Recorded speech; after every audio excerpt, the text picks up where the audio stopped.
Sobbing. 3 a.m., Manchester, 1847. Enough said. Margaret, my sister, weeps through the wall. Paper thin. Each strangled gasp a cold blade. Not the November chill, though that gnaws at the bones of this crumbling townhouse. This is colder. Charles. The man with 3 textile mills and a house built on the backs of children and whispered secrets. The wedding. French lace. Mountains of flowers. Margaret, radiant in white silk. Liar. Her hands shook, signing her life away. 6 months later, the trembling remains. Faint yellow blooming beneath layers of propriety. Bruises. They never fully fade, do they? Not the ones on the skin, and certainly not the ones that fester unseen. Silence. Charles. Heavy footfalls. The door. Gone.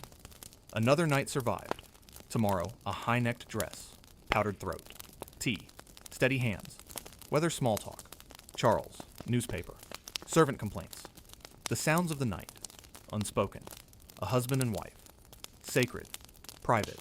Beyond reproach. Victorian England. Brutality masked by lace curtains. Survival. Not romance. Margaret Hartwell died on her wedding day. She became Mrs. Charles Whitmore. A legal void. A possession. Disposable, however valuable she may be. Her inheritance? His. Her jewelry? His. The clothes on her back? Permission granted. By him. Forget earning money. Imagine writing a book. Imagine it being a success. Every single penny would be his. She was erased. In law, she existed only as an extension of Charles. Coverture. Blackstone's law. The husband and wife are one, and that one is him. A clock stopped. A song cut short. A life suspended. Can't sign a contract. Can't sue. Can't be sued. A will. Only with his grace. He decides. Deliberate ignorance was the foundation of Victorian marriage and calculated shame. Young girls entered marriage knowing nothing about marriage. Sex education was forbidden. Mothers whispered warnings about duties and submissions. Never specifics, no vulgarity. Eleanor Glenn's memoir, 1892. I was as ignorant as a child of 5. My mother had told me nothing whatsoever about what marriage meant. I went to my wedding in a state of complete innocence. When my husband approached me that night, I was so terrified, I thought I was dying. Not accidental. Carefully cultivated. Knowledge corrupts a woman's purity, they said. Good women don't enjoy intimacy. Duty. Submission. Dr. Acton, 1862. The majority of women are not very much troubled with sexual feelings of any kind. Desire? Abnormal. Nymphomaniacal, even. The wedding night. Trauma. Mary Kingsley. Marriage is legalized rape. There is no other word for what happens to women who enter it unprepared. Close your eyes and think of England. Endure it for the empire. Pleasure? Not part of the deal. Worse than the physical. Isolation. No discussion. No help. No admission of suffering. Marital rape didn't exist. How could it? He owned her body. Honor and obey for her. Love and cherish for him. Aspirational words, not binding laws. No. Recourse for brutality. No protection from violence. The Old Bailey Records. Sarah Henderson, 1854. Beaten. Forced. Threatened. Judge dismissed. A husband cannot be guilty of rape upon his wife, for by their mutual matrimonial consent and contract, the wife hath given up herself in this kind unto her husband. An economic prison, too. No jobs. No property. No control. Wealthy or poor, women live at their husband's whim. Margaret Whitmore asked Charles for money to visit her sick mother. Refused. Not because they couldn't afford it. Because he didn't want her to go. She had nothing. No way to get there. No right to leave. Middle-class women fared no better. Working was social suicide, and without an inheritance, they were in deep trouble. Marriage was an exchange. Freedom for security. Spinsters were mocked. excluded. Social failures. The marriage market, brutal. Calculating. Fathers assessed finances, not character. Provision outweighed kindness. Kindness, intelligence, compatibility, irrelevant. Women were livestock. Beauty, dowry, breeding potential. Household management skills. Boost your social standing, that was it. Courtship, a performance. Rigid rules. No alone time. No free speech. No attraction. Charming, not clever. Beautiful, not sensual. Accomplished, not ambitious. Attract a husband. Maintain virtue. Impossible. Enact. The engagement, hope, possibility. Gone after I do.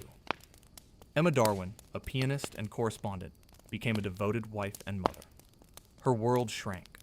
Domesticity consumed her. Children were valuable.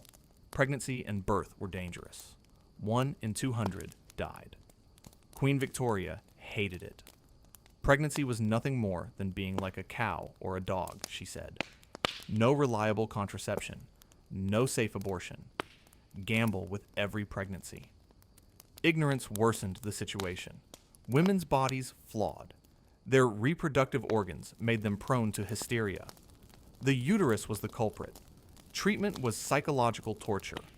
The rest cure. Break their spirit. Cult of domesticity. Trapped women. The angel in the house, but prisoners in reality. Cooking, cleaning, sewing, childcare. Endless, repetitive, numbing. Intelligence atrophied. Cut off from politics. Business. Education. Purpose. Clothing. Another restriction. Tiny waists. Tight lacing corsets. Internal organs compressed. Fainting was proof of femininity, not danger. Heavy skirts restricted simple tasks. Literally and figuratively bound. A double standard existed. Women had to be pure and ignorant. Men gained experience. Prostitution flourished. Society tolerated male promiscuity, while condemning even the slightest impropriety in women. Divorce, impossible, catastrophic. The Matrimonial Causes Act of 1857 allowed divorce in extreme cases, but the requirements were different for men and women. A man needed adultery alone. A woman, adultery plus cruelty, desertion, or some other offense. Expensive, public, shameful, social outcasts, cut off from children, couldn't reclaim property, couldn't return to families. Caroline Norton left her abusive husband and campaigned for legal reform, but he took their children. Also, all of her earnings from her writing. She had no legal recourse. Her situation destroyed her health and happiness. Religion enforced submission. Eve's sin cursed all women. Pain in childbirth was God's punishment. Domestic violence was a test of faith. Women, submit yourselves unto your own husbands was repeated endlessly. Resistance was futile, sinful. Internalized messages led to psychological distress, depression, anxiety, PTSD. Doctors didn't recognize these conditions. Emotional distress was hysteria, weakness, or moral failure. Nervous disorders were normal responses to intolerable situations. Women couldn't express frustration, anger, or despair. The body rebelled. Fainting, headaches, paralysis, illnesses. Resisting came with consequences. Writing under male names to be taken seriously. Spiritualism to find a sense of power. Suicide, death disguised as accidents.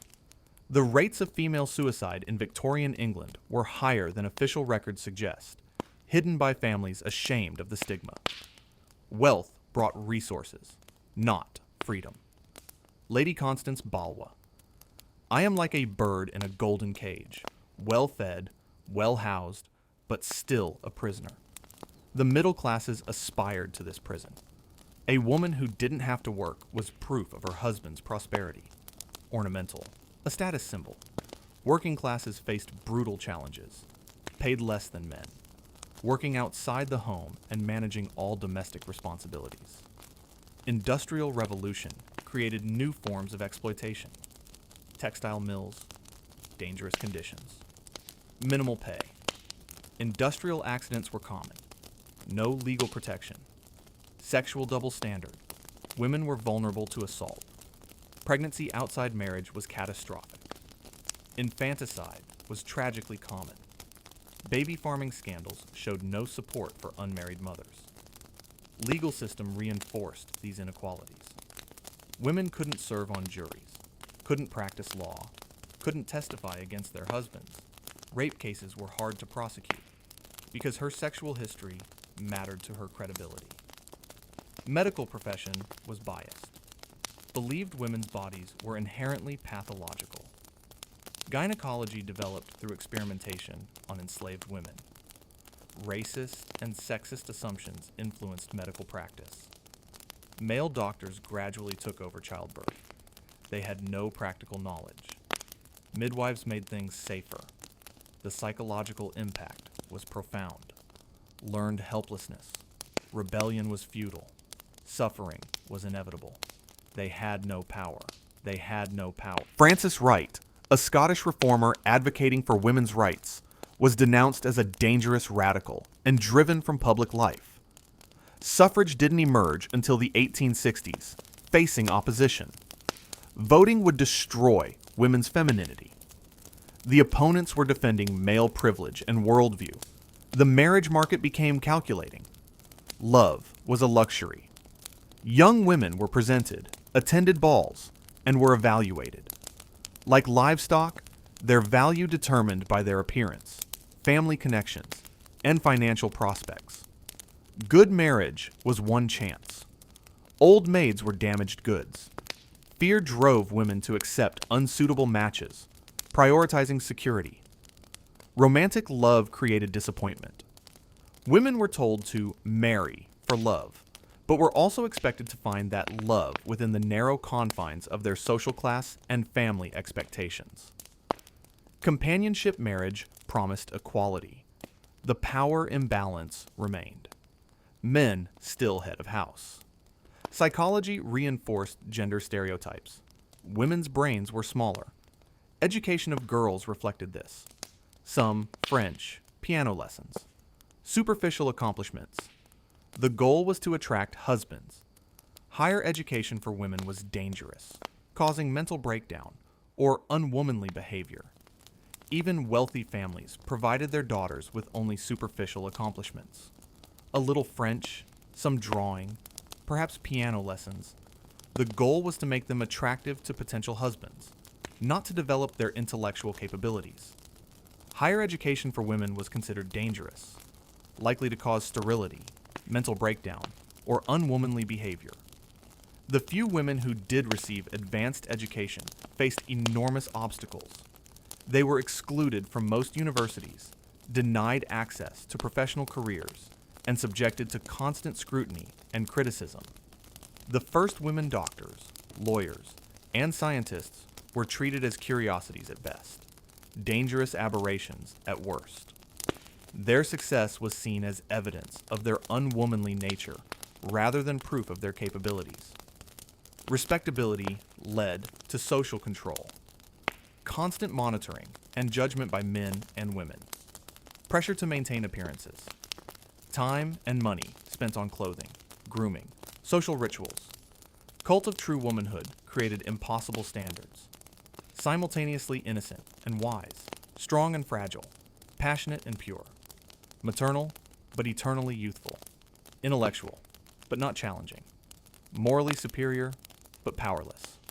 These contradictions drove many women to despair.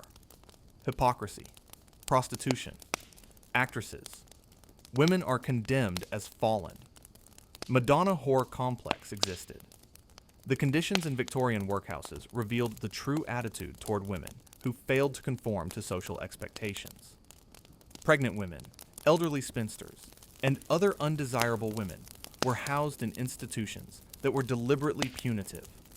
The goal was to make the workhouse less attractive than the worst possible marriage, ensuring that women would accept any husband rather than face destitution. Consumer culture created new female oppression.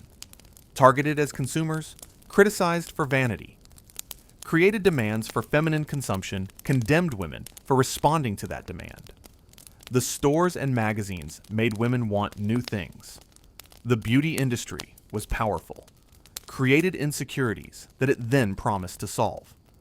The modern wedding industry emphasized white dresses, elaborate ceremonies, and romantic ideals, but disguised reality of marriage as a transaction.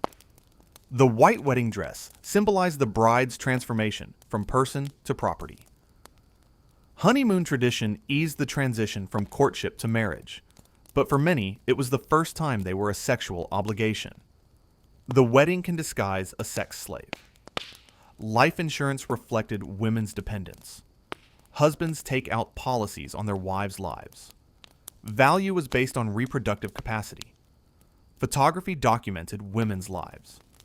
Photographs showed women bound by the expectations of their era. The novel gave women new ways to express their frustrations. Sensation novels revealed the dark underbelly. Telegraph and postal system created possibilities for women's communication. Philanthropy was a way to leave their homes. Temperance movement. Birth control methods gave women control over their lives. The medical establishment opposed it. The Civil War and Crimean War created new opportunities. The department store became a social institution where women could move freely and interact with each other. The New Woman challenged Victorian ideals of femininity. The medical profession's response to the New Woman revealed the extent of Victorian anxieties about changing gender roles. The bicycle craze gave women freedom. Debates over women's cycling revealed that they were restricted and controlled. Typewriters and office technologies created new employment opportunities for women. New sites of gender inequality, with the image of the female secretary reinforced stereotypes. Fashion industry created employment and exploitation. Women's magazines reinforced traditional gender roles. Legal reforms gave women some control.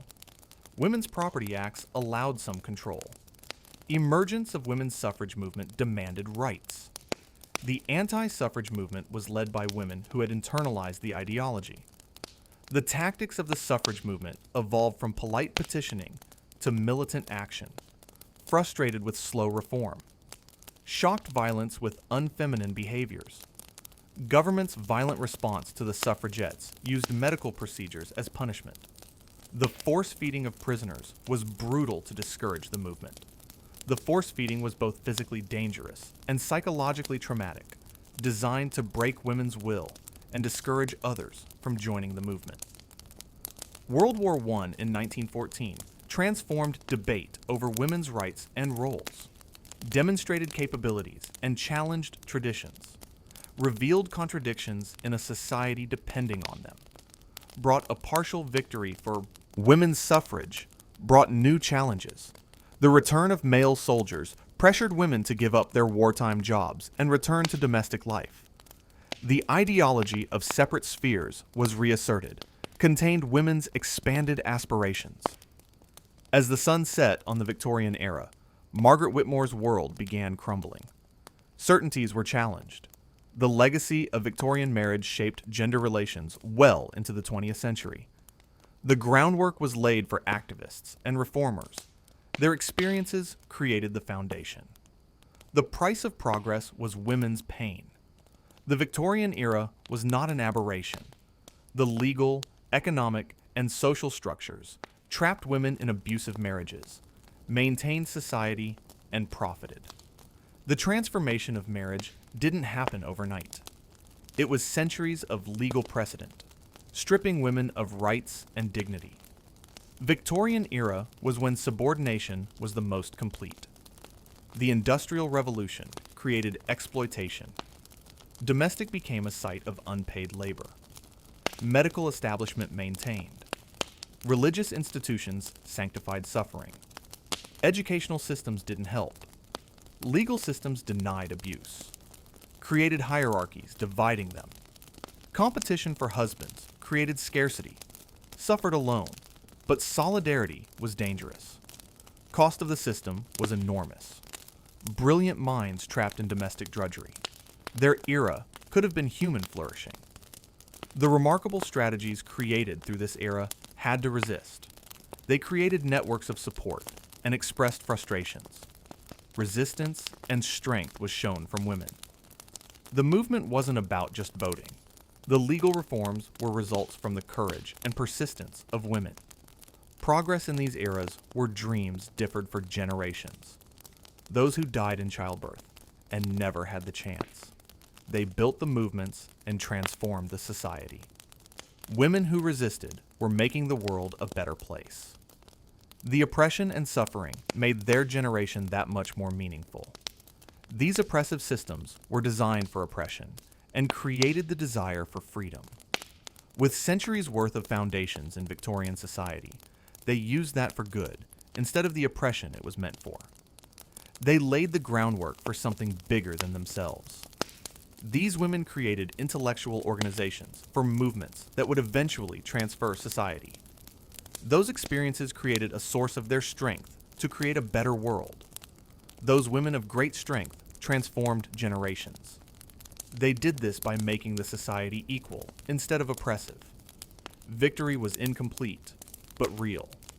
The Victorian era ended, but the lessons remain relevant. Women in the 19th century have been passed down to different forms. The same strategies that justify were employed today. The treatment has improved the most dramatically. The treatment has improved, but it still exists today. The religious justifications have abandoned, but they are still in conservative communities. The Victorian era showed the importance of fighting. The legal framework has been reformed. However, the attitudes are still present today. The persistent legacy may have normalized violence. The idea what happens in a marriage is private. These attitudes are from Victorian ideology. The mythology surrounds serves a contemporary purpose. The women aren't seen as passive. Their stories teach us dignity can't be destroyed. The records provide counter-narratives to the official story. The transformation wasn't inevitable. Women refused their subordination. The change improved women's status through the courage and persistence. The price was in individual lives destroyed. The women died and made a difference. They are the casualties of the system that valued social stability. Resisting was each small way a resistance contributed. The legal reforms and changes were built on their actions. The marriage wasn't unique. It can be found adapted to different contexts. It shows how legal, economic, and social institutions can work together to create and maintain. Demonstrates ideology and oppression. The era created organized foundations to transform society. These women were not just fighting for themselves. They were fighting for generations and the principle of equality. The world they created was not perfect. It was better than they inherited. The examination of this tonight. Margaret's tears have dried up. Not peace. A woman gathering strength for resistance. A moment of survival to destroy her spirit. The wallpaper is faded with desperation. The light filtering through to rise again, dressed to hide bruises, and face the day with the courage so many have summoned. Her story is not unique. It is not forgotten. She refuses to accept less than she deserves. The every law that protects rather than oppresses, and every marriage is equal rather than ownership. Margaret's resistance lives on. The era may be over. The struggle continues. I see Margaret Whitmore with courage to resist. She would be a role model to change generations. The end. The end.